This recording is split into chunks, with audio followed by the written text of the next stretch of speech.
Mes salutations à tous ceux qui regarderont cette vidéo. Mon nom est Abaté Akwa Yannick.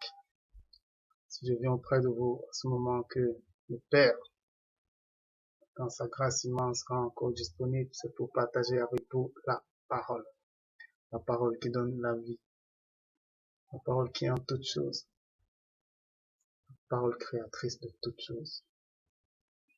Rien ne vit sans la parole, rien n'a d'existence sans la parole.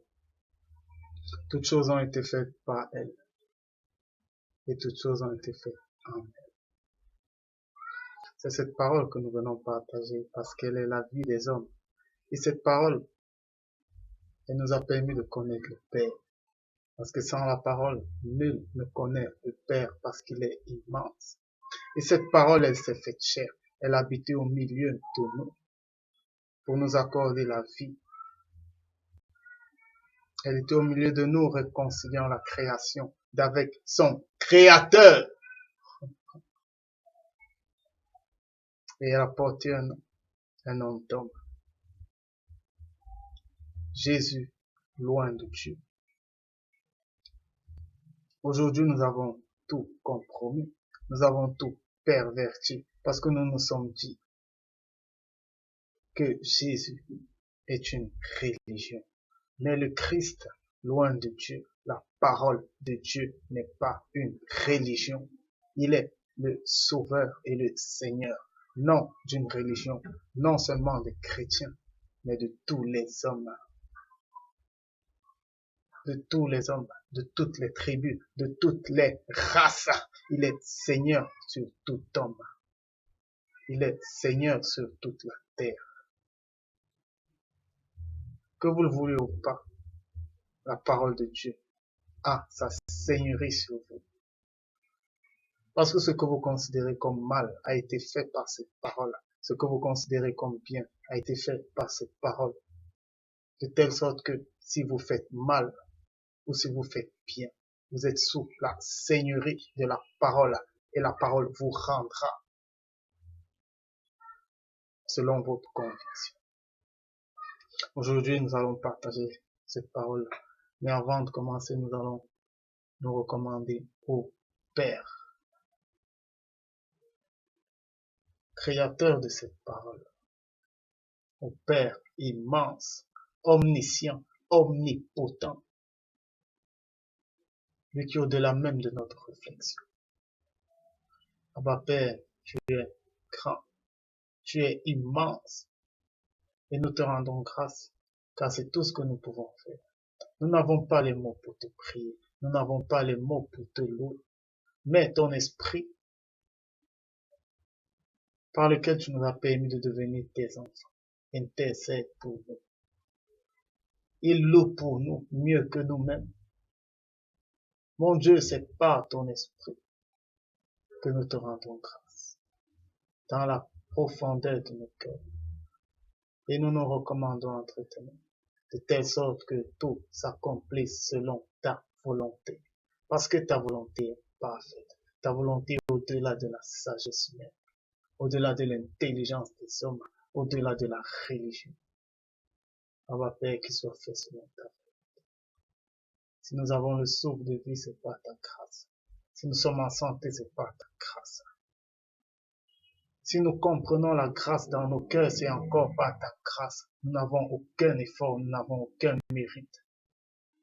On va faire que l'honneur, la gloire, l'adoration dans les cieux, par la myriade, par l'assemblée des premiers, par l'esprit des justes, parvenir à la perfection.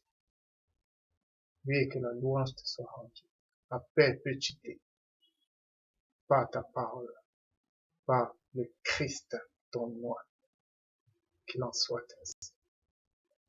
Aujourd'hui, nous allons partager sur un nouveau thème, à savoir le ministère du criticisme. De nos jours, les religieux qui se disent chrétiens, ils se sont mis à critiquer tout le monde. Tout est basé sur le criticisme. Et qui dit critique, dit jugement. parce que seuls les juges critiquent. Mais qui est l'homme pour critiquer l'homme? Toutes choses viennent de Dieu et rien ne se fait sans l'aval de Dieu. C'est pourquoi il est écrit, aucune chose n'arrive sans que je n'ai donné mon aval. Rien ne se passe sans l'aval de Dieu. Sachez que le Père est le créateur de toutes choses. Il est le créateur de toutes choses. Mais pour comprendre les profondeurs insoupçonnées de la vérité, il faut rentrer au début de toutes choses. De nos jours, on vous prêche la religion. Mais sachez que la religion a un commencement. La religion commence avec Israël. La religion qu'on vous prêche aujourd'hui commence avec Israël. Cette religion commence avec la loi de Moïse. Mais avant cette loi, les choses existaient déjà.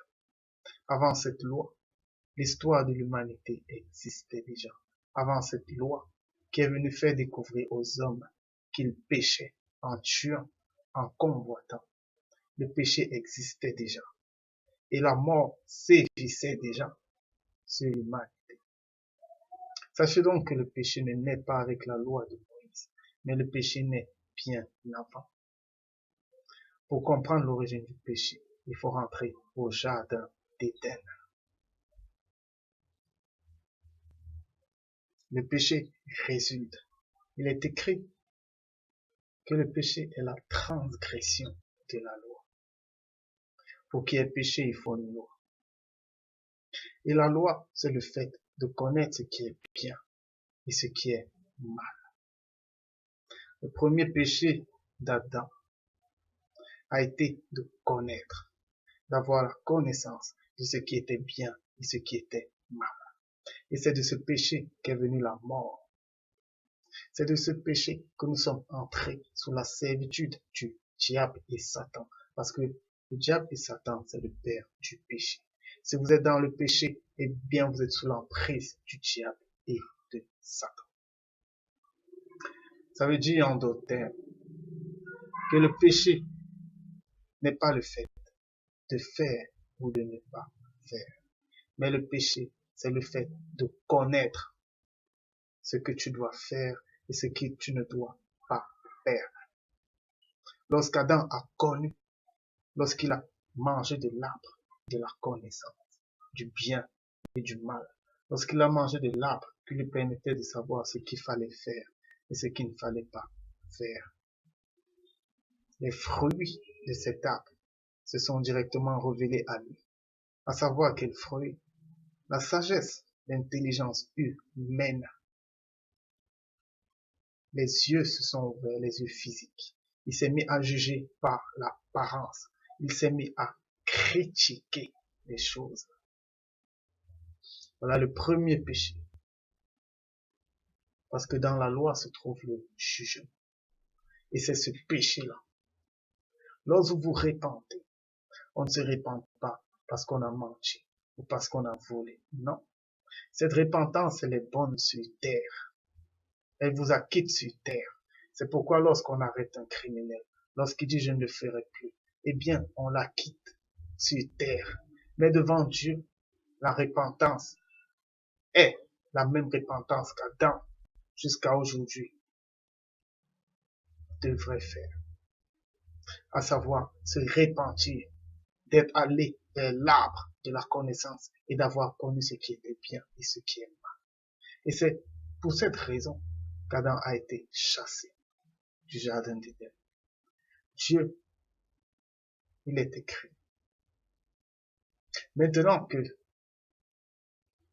ces gens savent, comme nous, discerner ce qui est bien et ce qui est mal, éloignons-les du jardin, afin qu'ils ne touchent de l'arbre de vie et qu'ils ne vivent éternellement.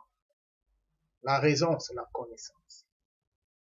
Parce que seul Dieu est appelé à discerner. L'homme n'est pas appelé à discerner. Seul Dieu. Et lorsqu'Adam sort, étant donné qu'il ne peut plus rester avec Dieu, parce qu'il ne peut pas avoir deux capitaines dans un bateau, eh bien, Adam sort. Mais quand il sort, il a cette connaissance. Il vit déjà dans cette connaissance. Il vit déjà dans le péché et dans la mort. Il est éloigné de Dieu. Parce que pour connaître Dieu, il ne faut pas connaître. Pour connaître Dieu, il ne faut rien connaître. C'est un contraste, mais c'est un contraste spirituel. Pour connaître Dieu, il ne faut rien connaître. Adam se retrouve sur terre. Sur terre, il a besoin de la sagesse. Parce que la terre est physique. Tout ce que vous voyez sur cette terre est physique. Pour faire des voyages sur Mars, il vous faut être sage. Tout ça, c'est physique. C'est de l'intelligence. Et cette intelligence encore, cette sagesse, elle vient de Dieu. Aucune connaissance ne vient de quelqu'un d'autre. Tout vient de Dieu. Dans notre chair, lorsqu'Adam sort du jardin, nous sommes tous descendants d'Adam. Adam sort du jardin, il est écrit que Dieu a emprisonné le péché dans cette chair. Sachez quelque chose, c'est que lorsque Dieu crée l'homme, il prend de la terre, il la moule et il souffle. Il souffle de son esprit et l'homme prend vie. Cette chair, elle est créée de Dieu. Et il est écrit que tout ce que Dieu a fait était bon. Cette chair, elle est bonne. Elle est bonne, je le répète, elle est bonne. Tout ce que Dieu a créé est bon. Si vous n'avez pas cette chair, si vous ne l'entretenez pas, vous mourrez. Si vous ne donnez pas à manger à cette chair, vous aurez faim et vous mourrez par la suite. Si vous ne donnez pas de l'eau à cette chair, vous mourrez. Eh bien, si vous ne faites pas de sport pour entretenir cette chair, vous vous sentirez mal. Peut-être vous prendrez du poids. Peut-être des maladies viendront. Vous vous mettrez à prier pour que ces maladies s'arrêtent, mais vous ne guérirez pas. Parce qu'à ce niveau, c'est pas le spirituel qui joue, mais c'est physique. Dans le cadre physique, faites les choses physiquement. Cette chair n'a rien de mauvais.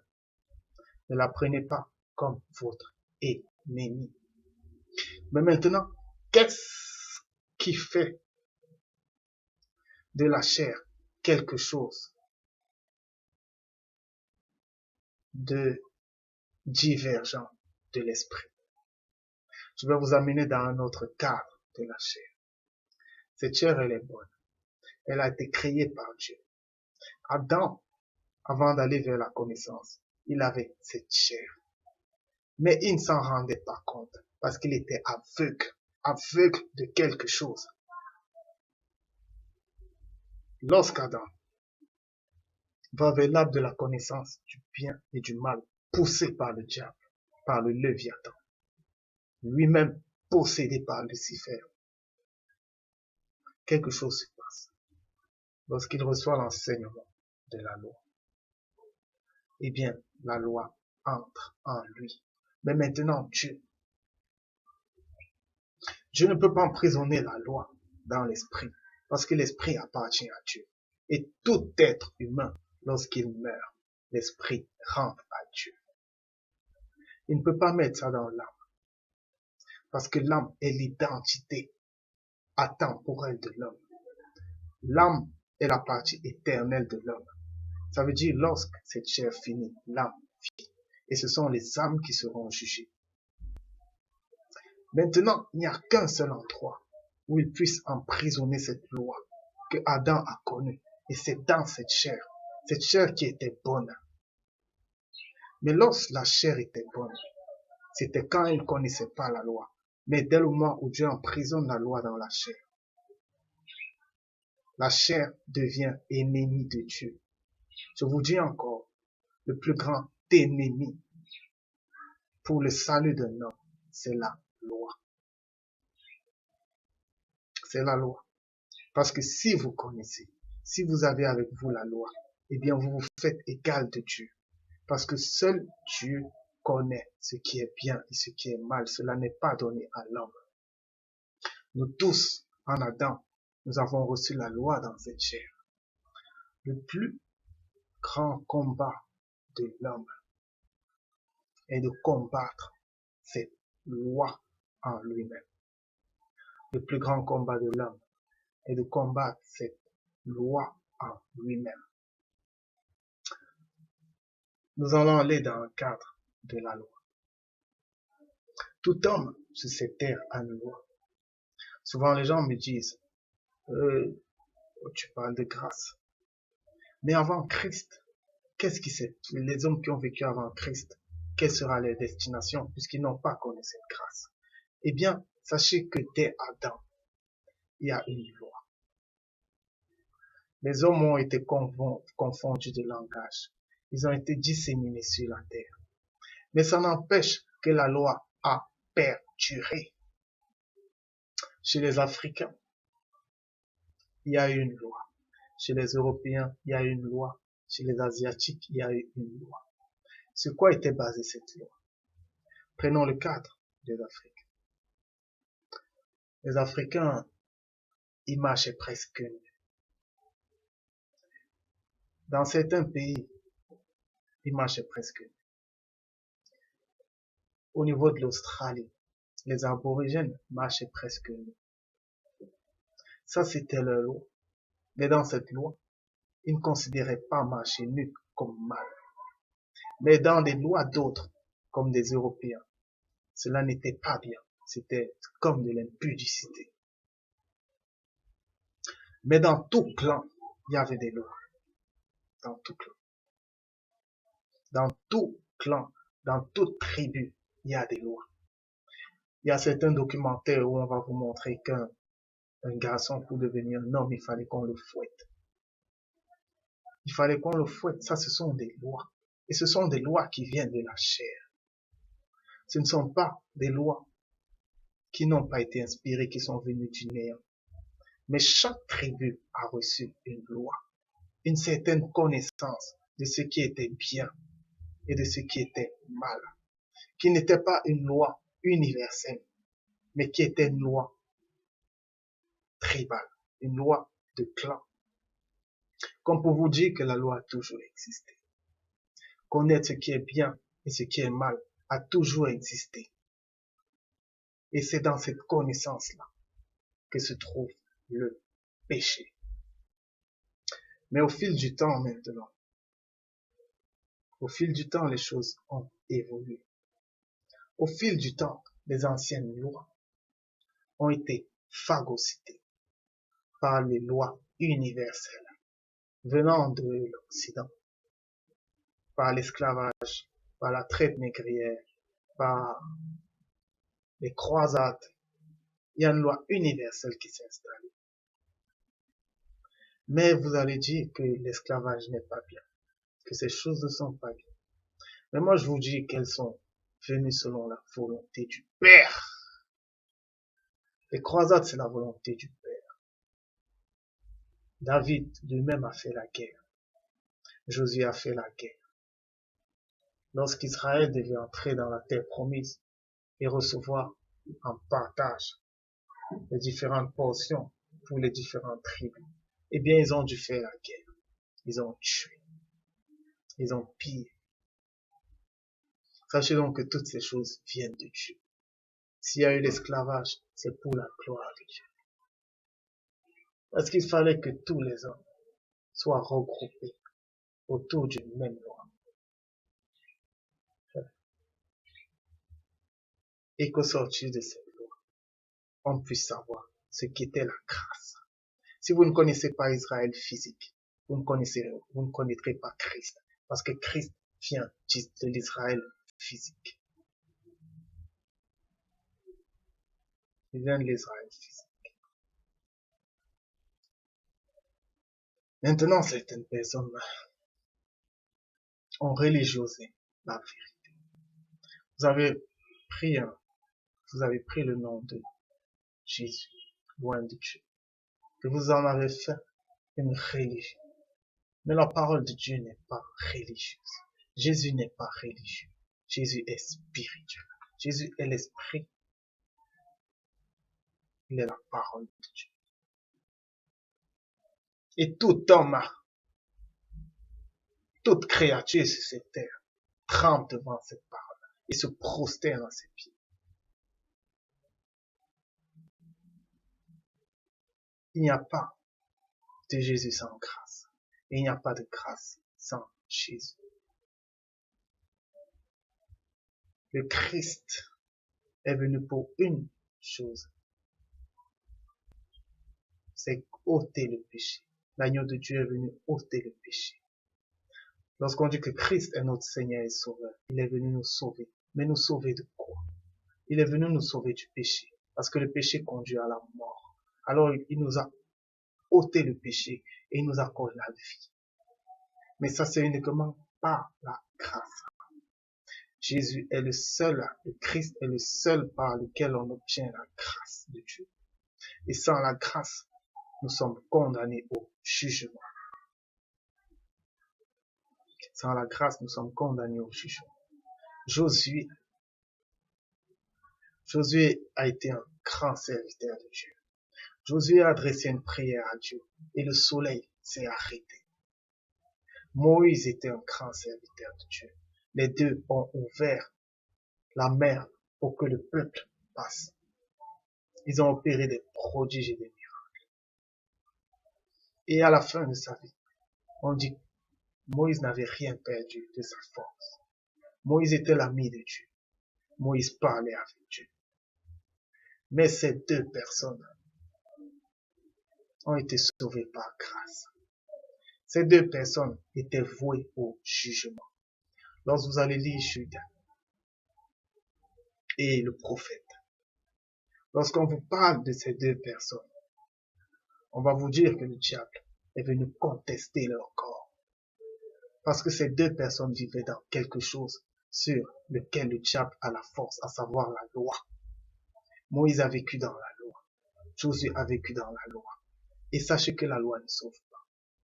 Dans la loi se trouve la prière. Ces gens priaient comme personne. Moïse a réalisé des prodiges dont on ne peut pas en revenir. Josué, pareil.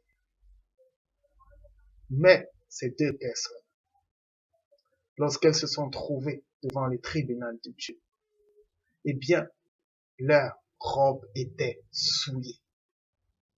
Leur robe était sale. Après tous ces miracles, après toutes ces prières, après tous ces jeûnes, leur robe était souillée. Comme pour vous dire que la loi ne sauve personne. Comme pour vous dire que la religion ne sauve personne. Mais il a fallu que Dieu dise, allez, enlevez-leur ces robes et revêtez-les de robes blanches. Parce que ce que Dieu veut, il le fait. Il sauve qui il veut. Mais aujourd'hui, vous avez religiosé le Christ, le sauveur de l'humanité. Vous le mettez dans votre loi. Fait, il ne fait pas. Mais le salut ne vient pas de ça. La grâce est le fait pour le Père de sauver qui il veut, de faire miséricorde à qui il veut. Ça ne dépend pas de vous. Ça ne dépend pas de vos prières. Ça ne dépend pas de vos jeûnes. Mais ça dépend du Père. De grands prophètes ont existé. Samuel le grand prophète. Abraham encore, un ami de Dieu. Mais les deux se sont retrouvés au séjour des morts. Sachez que le séjour des morts est sous l'emprise, était sous l'emprise, à ce moment précis, était l'imparfait, sous l'emprise du diable.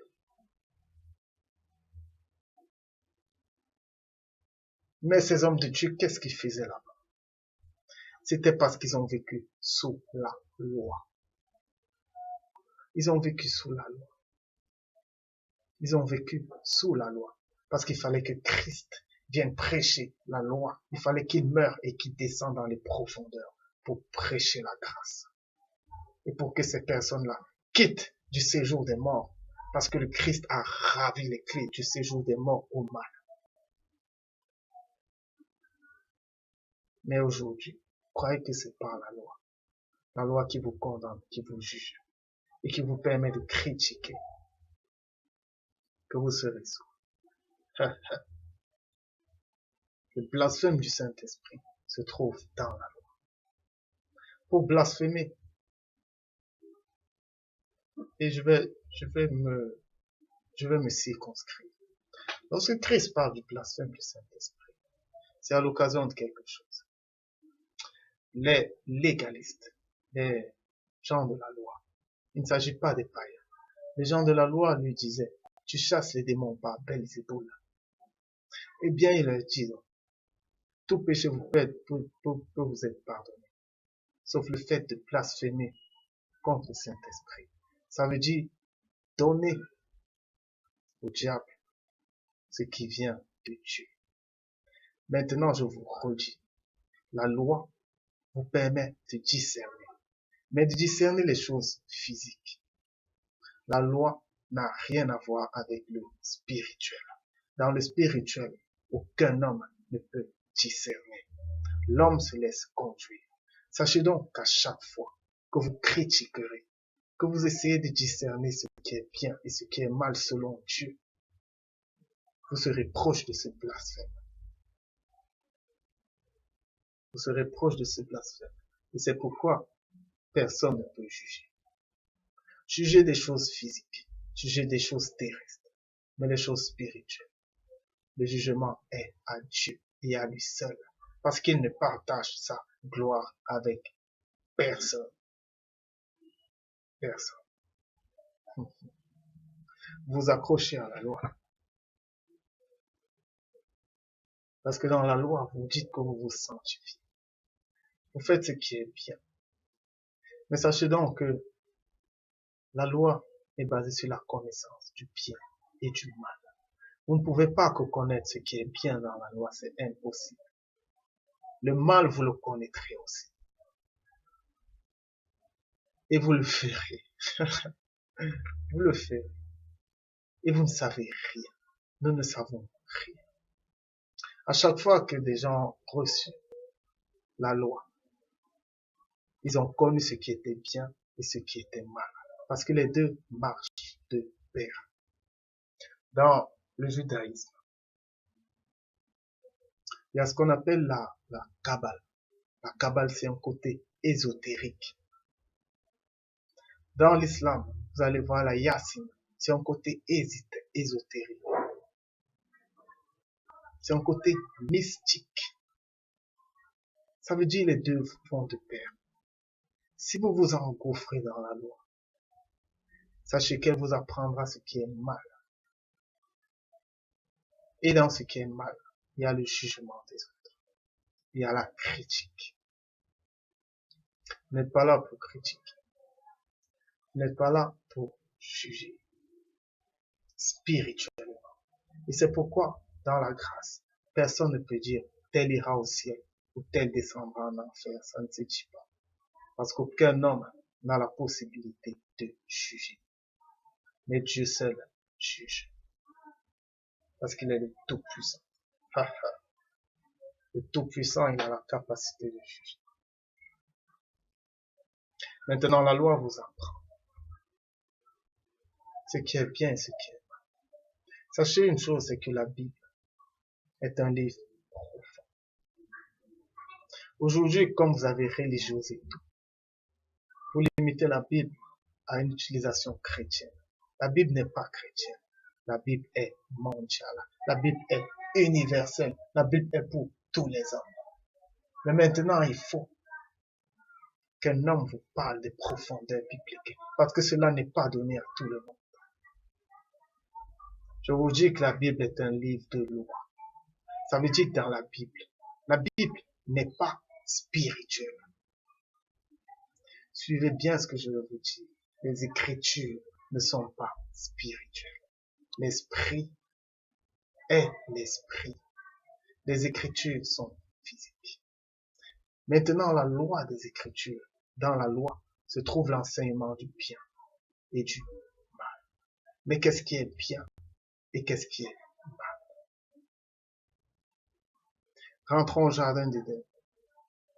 Ce qui est bien selon Dieu, en ce qui concerne l'homme, c'est de ne pas connaître. C'est de ne pas connaître la loi. Et ce qui est mal selon Dieu, en ce qui concerne l'homme, c'est qu'ils connaissent la loi dans le cadre spirituel. Ça veut dire qu'il veut se faire égal de Dieu.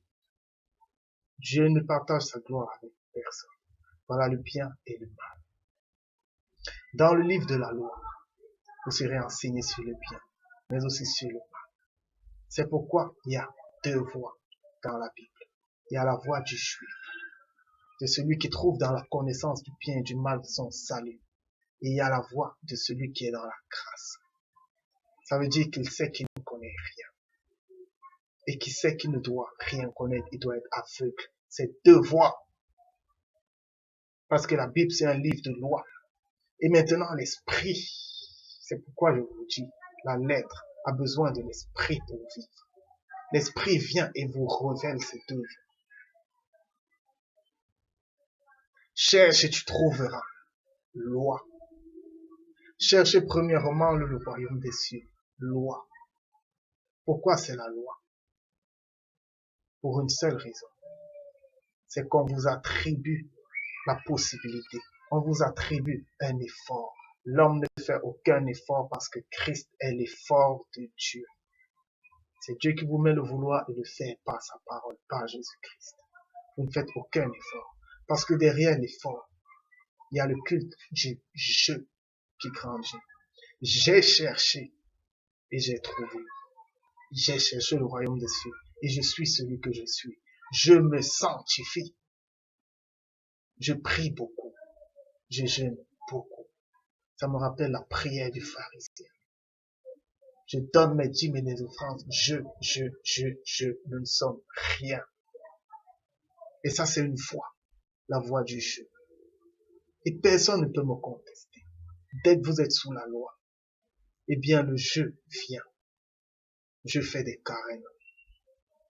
Je me confesse. Je. Tant que vous avez le jeu, sachez que vous êtes sous la loi. Le jeu est bon sur terre. Je vais au travail. Ça, c'est la terre. Ça n'a rien de spirituel. Mais dès que vous voulez dire que c'est par la loi que vous obtenez le salut, eh bien, vous vous fourvoyez. Employez votre loi sur la terre et elle est bonne sur la terre. Elle permet de prolonger ses jours. Elle permet de s'élever selon la terre. Mais selon l'esprit, selon le spirituel, pour le royaume des cieux, il n'y a pas de jeu. Il n'y a que l'aveuglement. Ça veut dire c'est Christ qui nous conduit. Point barre. Point barre. Maintenant, nous allons parler d'autre chose. Parlons du monde. La critique. Aujourd'hui, nous critiquons. Nous disons, tel est Illuminati, tel est du diable, Kanye West, il est du diable. On ne doit pas suivre sa musique. Les joueurs de foot, ils sont tous bizarres. Telle musique, elle est satanique. Elle a des symboles Illuminati. Vous passez votre temps à critiquer le monde. Vous critiquez la loi. Parce que cette loi, c'est la loi qui a donné l'intelligence. Il est écrit que l'arbre était bon pour ouvrir l'intelligence. Dans la loi se trouve l'intelligence. Dans la loi se trouve la sagesse. Si quelqu'un chante, c'est pas la loi. Si quelqu'un écrit des beaux films, c'est encore pas la loi. La musique, c'est pas la loi. Mais sachez une chose, c'est que cette loi, elle est créée par Dieu. Et lorsque cette loi est transgressée, elle conduit au péché. Le père du péché, le diable, sachez qu'il est créé par Dieu. Donc pour vous dire quelque chose, c'est que critiquer la loi, vous jugez de la loi, vous jugez de ces gens qui sont satanistes et tout ça. Vous jugez d'Internet, c'est de Satan. Vous jugez les politiciens, ils sont de Satan. Mais le plus bizarre dans tout ça, c'est que vous utilisez ce qu'ils font. Voilà le plus surprenant. Mais à quoi est-ce qu'on joue? Si vous me regardez aujourd'hui, c'est que vous utilisez le net. Vous utilisez justement ces Illuminati. Si vous regardez la télé, c'est que vous utilisez les Illuminati. Si vous vous basez sur les États-Unis pour vos démocraties, c'est que vous êtes sous le joug des Illuminati. Vous critiquez des gens qui font mieux que vous. Qu'est-ce que vous faites? Après avoir critiqué, qu'est-ce que vous faites? Qu'est-ce que vous faites? C'est stérile tout ça. Au moins si on veut critiquer, c'est pour faire mieux que ce qu'on critique. Mais si votre critique est stérile, à quoi sert-elle? Sachez que vous ne devez juger de rien. Parce que tout ce qui se fait sous le soleil est voulu de Dieu. C'est une histoire tracée de Dieu. Il est écrit que Dieu a suscité Pharaon pour se glorifier au travers de lui. Qu'est-ce qui fait en sorte que Pharaon, lorsque Moïse change son bâton en serpent, lui également il appelle ces gens et il change. Bien que le serpent a été bouffé par celui de Moïse, c'est pour vous dire que déjà, dans la loi se trouve la sagesse. Ils avaient une sagesse, parce qu'ils avaient la loi. Ils avaient la loi. Toutes choses sont faites pour la gloire de Dieu. Ces gens qui chantent, ils sont inspirés de Dieu. Peu importe la musique perverse qu'ils chantent, ils sont inspirés de Dieu. Parce que c'est Dieu qui donne les choses au diable. Ils sont inspirés de Dieu et ils accomplissent ce qu'ils doivent faire. Moi, au lieu de les juger, que dois-je faire? J'accomplis ce que moi aussi je dois faire. Je ne juge personne. Je ne peux donner le salut à personne. Lorsqu'une âme vient vers toi et que tu lui parles de Christ, tu lui parles de la grâce et qu'elle est touchée, sache que tu n'as aucun mérite. Parce que c'est toi qui l'as, c'est pas toi qui l'as tiré, c'est pas toi qui t'es donné les mots. Alors arrêtons de critiquer. Toute chose doit être. Vous à votre niveau, faites ce que vous devez faire. Mais si vous critiquez pour rester statique, alors qu'est-ce que vous apportez de plus? Critiquez par votre façon de vivre. Critiquez par ce que vous apportez. Mais ne critiquez pas en indexant les gens. Ça, c'est de la paresse. C'est de la paresse.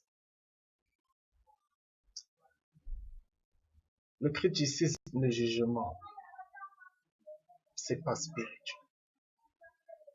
C'est pas spirituel. Maintenant, dans votre cadre terrestre, dans votre service, vous pouvez critiquer un travail mal fait. Mais déjà dire que tel est de Satan, c'est dire que tel ne peut pas hériter du royaume. Vous n'êtes pas loin du blasphème. Arrêtez de critiquer, ça ne vous appartient pas. La grâce, elle est ouverte à tous les hommes. Vous ne savez pas si celui que vous critiquez là sera sauvé et vous pas.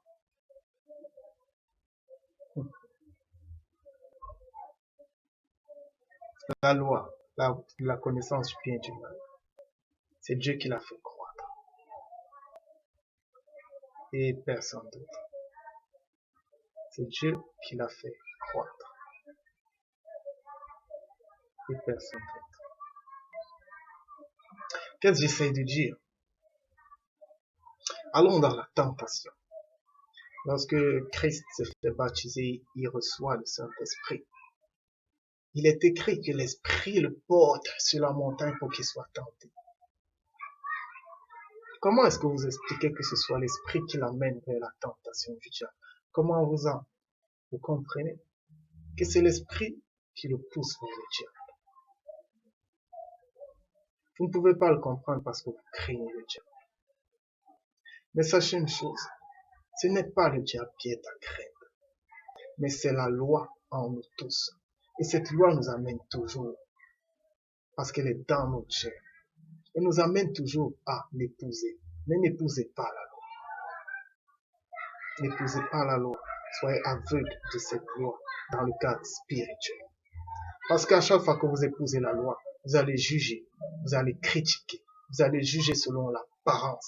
Vous serez dans la crainte, vous serez dans le doute, parce que c'est le fort de la loi. Lors de la tentation de Jésus, le diable lui dit, prosterne-toi devant moi, en lui montrant les royaumes du monde et leur gloire, et je te donnerai toutes ces choses. Et il ajoute, parce que cela m'a été donné. Qui lui a donné? Qui lui a donné? si ce n'est le Père. Mais maintenant, je vais vous amener dans une profondeur de cette parole. Comment Dieu a donné les royaumes et leur gloire au diable. Lorsque Dieu dit que la transgression de la loi conduit au péché et que le diable est le père du péché parce qu'il est pécheur dès le commencement. Sachez une chose, c'est cette même loi qui accorde la sagesse et l'intelligence à l'homme. Ça veut dire que c'est cette même loi qui accorde à l'homme de faire croire des bâtiments. C'est cette même loi, cette connaissance-là, qui permet à l'homme de savoir que l'or a de la valeur, que le diamant a de la valeur, que le pouvoir nous rend grands. C'est cette même loi. Et cette loi, elle s'applique dans le domaine physique. Dans le physique, lorsque vous avez le pouvoir, vous vous élevez, vous devenez orgueilleux, vous devenez glorieux. Et c'est cette gloire-là que le diable a. Parce que dans la loi se trouve sa force. Lorsque vous quittez de la loi, il n'a plus de force. Lorsque vous vivez dans la grâce, le diable n'a plus de force parce qu'il est vaincu par Christ.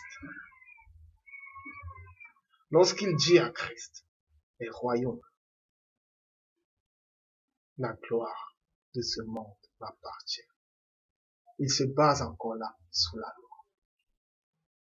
Parce que dans la loi se trouve la sagesse, se trouve l'intelligence qui permet de créer des royaumes, qui permet d'avoir de la gloire. Parce que dans la sagesse, dans l'intelligence se trouve la connaissance qui enfle. Sachez donc que c'était une tentation qui se trouvait encore sous la loi. Lorsque vous vous prosternez, lorsque vous acceptez la loi, vous êtes sous le joug du mal. Lorsque vous mettez votre sagesse, votre intelligence dans les choses spirituelles, lorsque vous mettez votre sagesse, votre intelligence dans les choses physiques, lorsque vous ne devez pas le faire, parce qu'il y a des moments où Dieu te dit, tu ne te nourriras pas seulement de pain, mais de toute parole qui vient de ma bouche. Ça veut dire qu'il y a des moments où Dieu dit, ici, laisse-moi agir. Laisse-moi agir, mets ta sagesse et ton intelligence de côté. Et laisse-moi agir. Lorsque vous agissez par votre sagesse et votre intelligence, vous êtes charmé. Charmé. Mais en toute chose, sachez que nous sommes tous charmés. Nous sommes tous charmés. Et nul ne peut vivre sans cette chair. Mais alors, n'obéissez pas à la loi qui est attachée en nous. Ne jugez point. C'est la loi qui vous permet de savoir que tel a volé ou tel a forniqué ou tel est adultère. Éloignez-vous de ça. Vous n'avez pas le droit de connaître toutes ces choses spirituelles. Parce que lorsque vous les connaissez, de prime abord, votre cœur juge. De prime abord, vous vous élevez. Vous devenez orgueilleux. De prime abord, vous voyez les gens de haut. Et si vous voyez les gens de haut, vous ne pouvez rien leur apporter. Il y a quelque chose dans ce qu'on appelle la sanctification, c'est qu'elle éloigne des autres. Lorsque vous vous dites déposséder de certains péchés, vous vous éloignez de ceux qui les commettent. Alors si vous vous éloignez, qui les apportera la grâce? Christ était avec les buveurs et les mangeurs. Il ne s'est jamais éloigné d'eux. Mais aujourd'hui, dans votre sanctification légaliste et religieuse, vous vous éloignez des gens et vous jugez tout le monde. Eh bien, sachez que qui juge sera jugé. La terre n'a reçu aucune loi. La loi est emprisonnée dans l'homme. C'est pourquoi le diable, c'est nous. Où je vous parle, j'ai une partie diabolique en moi. Et c'est la chair. Parce que la chair a la loi. Mais alors ne succombez pas à l'appel de la loi, mais vivez par la grâce en Christ. Tant que nous sommes sur terre, nous avons tous cette partie diabolique. Nous avons toutes cette partie. Et c'est pourquoi lorsque nous mourons, nous nous réjouissons. Parce que nous savons que nous sommes délivrés complètement de Satan. C'est pourquoi le dernier ennemi que le Christ soumettra sera la mort. Du simple fait que nous mourons, nous sommes encore sous l'emprise du diable. Et c'est pour la simple raison que nous avons la loi en nous. Le diable n'est pas l'ennemi. L'ennemi, c'est la loi. Si vous avez compris ça, le diable ne mourra pas. Il ne disparaîtra pas. Mais il n'aura plus aucune puissance. Son aiguillon sera brisé. Son aiguillon sera brisé. Je disais que la terre n'a reçu aucune loi. Comme pour dire que la terre n'est pas le diable. La terre ne fait que vivre et être impactée par l'homme. Mais c'est l'homme le diable. C'est l'homme parce qu'il a la loi en lui. Tout ce que la terre fait est innocent. Les catastrophes naturelles, les soulèvements de terrain, les gras de marée, les changements climatiques, tout ça est innocent. Parce que la terre ne connaît pas ce qui est bien et ce qui est mal. Elle se contente de vivre. Mais c'est l'homme. Et pas tous les hommes, c'est chacun de nous. Parce que l'autre n'est pas un problème. Si vous avez compris que vous devez vivre sous la grâce et non sous la loi, vous comprendrez que c'est vous qui donnez. C'est vous qui donnez la grâce. C'est vous qui donnez les fruits de l'esprit. Et vous ne saurez plus ce que c'est que l'offense. Que tel vous a offensé, que tel ne vous a pas offensé. Vous ne connaîtrez plus ça. Et lorsque vous souffrirez, lorsque vous aurez cette douleur, les mots nous tremblent. Cette douleur, c'est pas une offense. Cette douleur, c'est pas parce que nous avons mal. La douleur veut dire que quelque chose est en train d'être arraché en nous. Lorsqu'on souffre, c'est parce qu'on est en train de perdre quelque chose. Et ça se trouve dans la conviction. Lorsque vous dites que quelqu'un vous a offensé, c'est parce que vous étiez convaincu de quelque chose.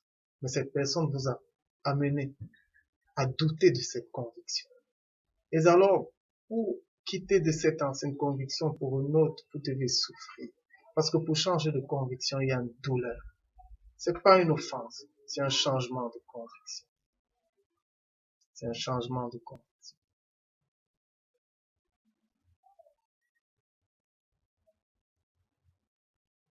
J'en ai fini avec cet enseignement. Je vais finir en disant, la loi, c'est le plus grand ennemi de Dieu. La loi, c'est l'ennemi de la grâce. Le blasphème de l'esprit se rattache à la loi. Sachez une chose, c'est que c'est pas les païens qui ont tué le Christ, mais ce sont les gens attachés à la loi. Le plus grand ennemi de Dieu, c'est la loi. Lorsque l'homme connaît. Et ça, c'est depuis le jardin d'Éden. C'est pourquoi Christ faisait encore le distinguo entre les choses physiques et les choses célestes. Lorsqu'il disait n'appelez personne votre père, n'appelez personne votre directeur, n'appelez personne rabbi, maître. Ça, c'est dans le cadre spirituel. Dans le spirituel, vous n'avez qu'un seul père. Dès que vous faites du religieux, vous faites le mélange.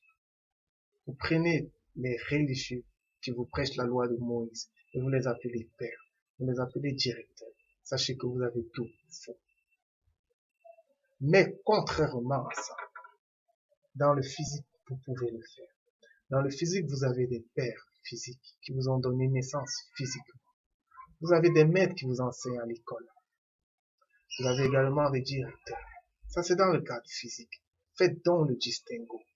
Lorsque vous parlez spirituellement, ne mettez jamais la loi Parce que la loi ne va pas avec le spirituel. Mais dans le cadre physique, utilisez la loi. Si vous voyez votre ami qui fume, dites-lui avec la plus grande sagesse, mon frère, ça risque de détruire. Mais ça n'aura jamais rien à voir avec son salut. C'est la grâce de Christ qui accorde le salut. Et toutes choses sont établies. Nous ne changerons rien aux choses. Nous n'avons pas ce pouvoir de changer les choses. Toutes choses sont établies. Nous croyons faire des choses, mais nous n'en faisons pas. Laissons-nous diriger par le Père, parce qu'il est le Créateur. Et il a écrit son histoire. Aucun homme ne changera son histoire à lui.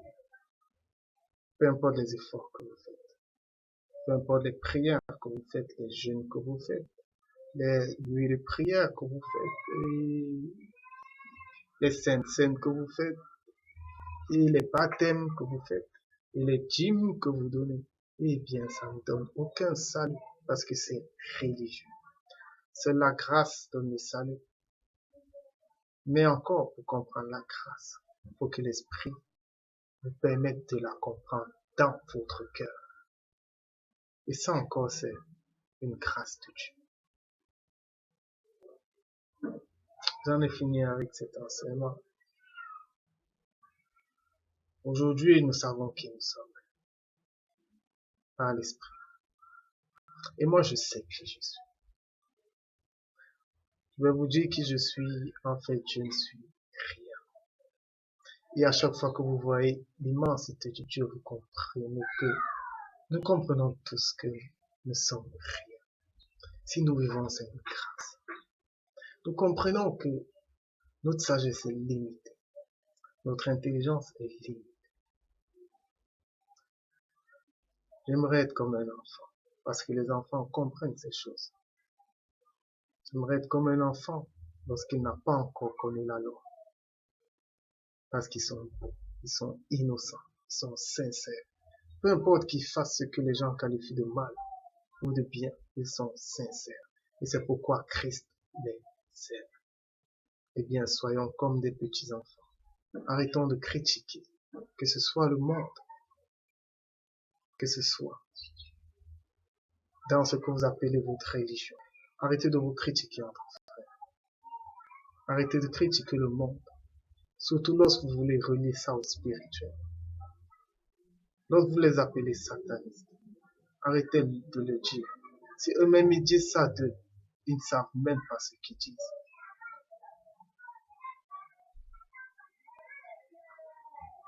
Qui suis-je? Je ne suis rien. Et je n'aimerais jamais être quelqu'un devant Dieu. Je ne suis rien. Et Dieu est tout. Soyez bénis. Ciao.